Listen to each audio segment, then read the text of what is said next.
Hey friends, before we jump in, I just have to ask a quick question. When is the last time you looked under the hood of your funnel?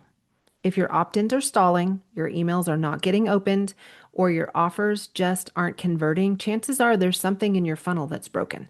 But the good news is you don't have to figure it out alone. Hallelujah. I am offering a free 20-minute funnel audit where I'll look at one funnel in your business and help you spot what's not working and what to fix first. There's no fluff, there's no pressure, just honest feedback and a clear next step. You can go grab your spot at jantouchberry.com/funnel. That's jantouchberry.com/funnel. Now let's get to the episode. Okay, be honest. How much of your business is running on prayer, post-its, and pure hustle? If you're juggling direct messages, missing follow-ups, and onboarding clients in a way that feels like you're reinventing the wheel every time, it's not a you problem, it's a systems problem. And automation done the right way might be the thing that saves your business and your peace of mind. Today, we're going to talk about how to build structure that supports your calling without losing your personal touch. Are you ready? Let's go. Truth time. When's the last time you raised your hands for a swift kick in the pants? Well, I'm the no-nonsense type friend who's going to tell you when you have food in your teeth. So let's get right to it. This is your infusion of sacred and secular, calling you higher into who God created you to be, exploring how intimately faith applies to every part of your life, and how you can live that faith every single day in the marketplace. I felt the tension of separation of church and state. I've been one of the few women at a table of men for decades, and I've stood my ground. Are you ready to do the same? These tools, resources, and interviews are meant to do just that. I'm Jan Touchberry, and it's time to share her faith at work. Hey friend, welcome back to Her Faith at Work, where we get real about what it looks like to build a business with strategy and a little help from the Holy Spirit, or a lot of help. I'm Jan Touchberry, and if you're new to the podcast, welcome. I'm so glad you're here. Today's episode is for the overachievers, the spreadsheet avoiders, and the I'll just do it manually real quick kind of gals. Here's the hard truth, ladies. You don't need to do more. You just need to do what you're doing a little smarter. And that starts with fixing the back end mess that you have been avoiding. I know there's no shame in it because I'm telling you that at points in my business over the years, I have been there. And truth be told, I'm still there in some areas. But today we're talking about why automation isn't the problem, but sloppy and disjointed systems are. So if your business feels a little duct taped together behind the scenes, hang tight. We're going to untangle it together. Let's just name it. Automation has a branding problem. When you hear automate your business, you probably think, ugh, that sounds so impersonal. Or I don't want to feel like a spammy marketer. Or maybe this is you. I'm not techie enough to figure all that out. Man, I hear that one a lot. First of all, you're not wrong. Bad automation is impersonal, it is spammy, and it can be a little bit complicated. But it's not the tool's fault. It's a strategy issue, or more often, it's a lack of one. So let me put it to you this way. Automation doesn't make your business feel robotic. Bad writing and sloppy setups do. And to the women who are listening and thinking, okay, that's really cool, but I'm not techie and I don't even know where to start. Okay, breathe. You do not have to figure this out alone. Strategy and systems are kind of my superpower. And that's exactly why I created the Business Basics Collab. That's a space where we walk through the core setup of your business systems together without the overwhelm, without the shame, and without assuming that you have a secret engineering degree of some kind.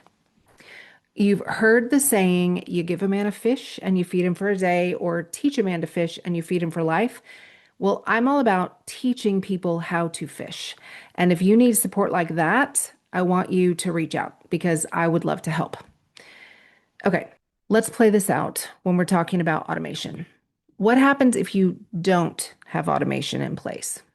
Well, leads fall through the cracks, you forget to follow up, or you send a cold, one size fits all email days later. You get stuck in the weeds. Instead of building your next offer or recording your podcast episode, you're manually onboarding a new client again.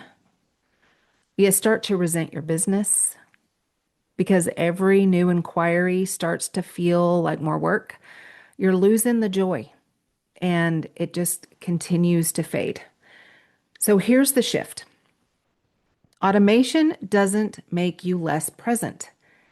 It frees you up to be more present where it actually matters. I'm going to let you think about that one for a second. Automation doesn't make you less present. It frees you up to be more present where it actually matters. And that's where the real growth starts. So I want to get super practical for a minute. If you're going to start somewhere, let's start here. Lead nurturing sequences. Okay. This is your welcome email flow. The things that meet someone right after they download your freebie or join your list from some landing page or something that you have out in the world. It should introduce you, should share a quick win, something that they can feel like, oh my gosh, this gave me so much value. And then it should guide them toward your paid offer. Okay. And no, one email isn't enough. You don't want to have those things all in one email. You want to spread it out over 3. Okay. Also, another place to start where automation is a little bit simpler sometimes than even writing an email sequence is booking and scheduling. If you are still emailing back and forth to schedule calls, please stop. Stop. Just stop. Okay. Use a scheduler like Calendly or Honeybook. I use them both for different things and let it send the confirmations and the reminders. I'm telling you, that's time back in your pocket. Another area that you can start with automation is your client and subscriber onboarding. Okay, I use Honeybook for this. I love it. If somebody buys from you or joins your program or books a session, what happens next? Well, most of us are sending things manually and things get dropped through the cracks, right? Automate the welcome, automate the onboarding guide, automate the contract and the next steps. Honeybook makes it super simple to do all of that in one fell swoop. Okay. It's not about being less personal. It's about being more consistent. And here's a little pro tip for you. If you change your templates to match your new branding, make sure the automation is still connected. I may or may not have some experience with this. But the bottom line is automation does not have to be cold. But you know what is cold? People not getting the things that they need and feeling like they're ghosted because you forgot to send them a Zoom link for a meeting that they scheduled. Okay. Now, I want to talk to you for a minute about humanizing automation. Okay. Here's where automation is going to get its soul back. The key is conditional logic, which really is just a fancy way of saying you're not going to talk to everybody like they're the same person because they're not. They need different things from you. They want different things from you. Your email platform probably gives you the option to send different messages based on what someone downloaded, whether they've bought anything from you, whether they've clicked on something or ignored it, whether they've gone cold for 60 or more days. And so here's how you're going to use that, okay? If they've opted in, but they haven't booked a session, maybe send a sequence that gives them more value and leads them there. If they have already booked, skip the promo and move them into onboarding. If they've purchased before, acknowledge that. They're not a stranger. Maybe just send a special email that reminds them that you're here and that you thank them for working with you in the past. If they haven't opened your email in a few weeks, don't keep pitching. Re-engage or bless and release. I want to talk to you for a second about unsubscribes because I get a little angst every time I see my email list numbers drop because of unsubscribes. But the truth is, people are opting out because they're not your people. They don't need what you have. They don't want what you have. And that's okay. We're going to bless and release. All right. All of these things that we just talked about, Those are how your automation becomes more of a conversation than a billboard. You're guiding people based on where they actually are in their customer journey, not just where you hope they'll be. And you're doing it all behind the scenes while you're focusing on showing up in person where it really counts. So I want to make this real. It's what we do here. And if you're listening and thinking, okay, automation sounds smart, you've sold me, but I don't even know where to start. Let me give you a simple action plan that you can take this week to start fixing what's not working. Okay. Step one, I want you to identify just one area to automate first. Okay. I don't want you to try to automate everything.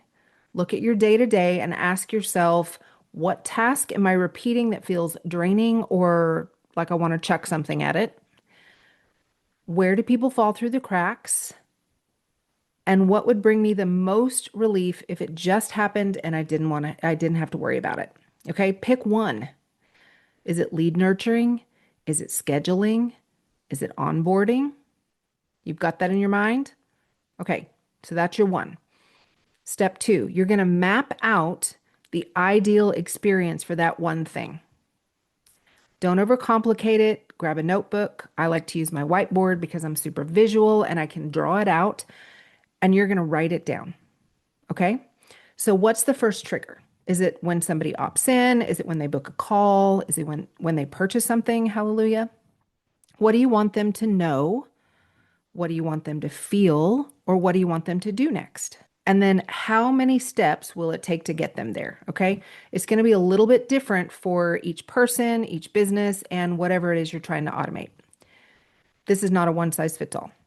All right. So, an example, if they download your lead magnet, you want them to feel seen.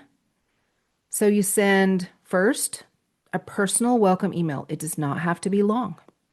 Number two, you're going to send a helpful follow up with something where they can get a quick win. Okay, so that's email number two. And then a third email that gently introduces your offer. Nothing spammy. And then step three. And this is the part where most people are overthinking. Write your emails or messages first, like you're talking to one person. All right. Have somebody in your mind, your ideal client in your mind. Hopefully, you've already created your ideal client avatar. If you haven't done that, we can talk about that too. But maybe that's another podcast episode. That's a good idea. All right. So first, like I said, you're going to write the email or message that you're trying to get across, like you're talking to your ideal client avatar. My ideal client's name is Jess. And so anytime I'm writing things, I'm talking to Jess. All right. Then you're going to go and you're going to set up the automation in whatever platform you use, whether it's Flowdesk or Honeybook. It's going to depend on what you're trying to automate. Use tags to segment. Segmentation is the key here, okay? And then use delays to space it out. Super easy to do this in Flowdesk.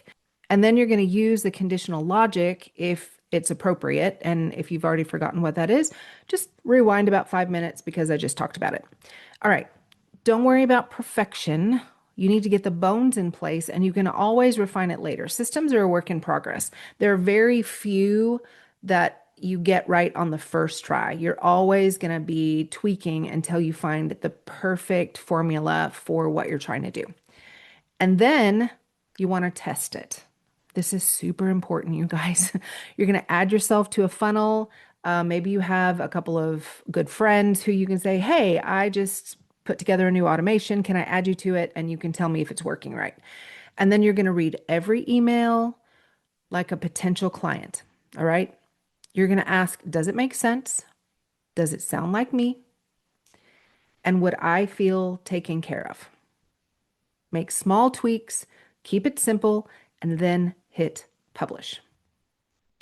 And then last but not least, I'm going to breathe and bless it. Seriously, automation should bring peace and not pressure. Pray over it and then ask God to use it. And then trust that your obedience in building is part of the bigger picture of how He's growing your business. Some of us are out here praying for more clients, more clarity, more growth, but we're running the whole operation out of a Google Doc, 3 notebooks, a planner, and pure adrenaline. And listen, I have been there.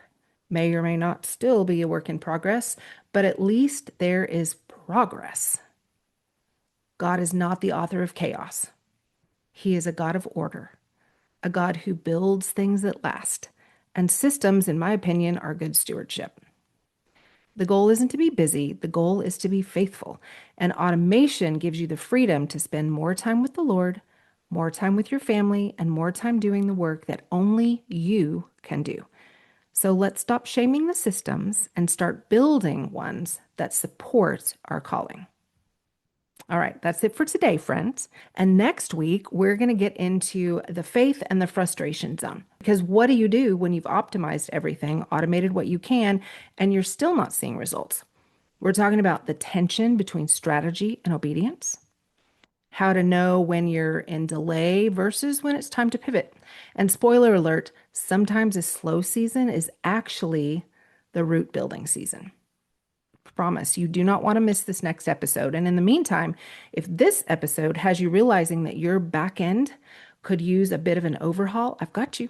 Just head to jantouchberry.com/funnel and book your free 20-minute funnel optimization session. We're going to walk through your current funnel, identify where things are leaking leads or conversions, and I'll tell you exactly where to tweak, automate, or rebuild with zero fluff and no pressure. You don't have to figure it all out on your own. Again, that link is jantouchberry.com/funnel. Now, go fix what's not working and let your systems do some of the heavy lifting. See you next time. Thanks for joining me for another episode of Her Faith at Work. If the Lord put someone on your heart that you think needs to hear this message today, will you just smash that share button? And if you haven't already followed the show, I would love for you to do that. Super extra points if you hop over to Apple Podcasts and leave us a review. That helps the algorithm pick us up and drop us right in the AirPods of people that need to hear what the Lord is saying to them today. I hope you'll come back for the next episode of Her Faith at Work. The podcast comes out every Wednesday. And if you look down in the show notes, I've even got a couple of free downloads for you that I think you will really enjoy. With that, have a great week. See you next time.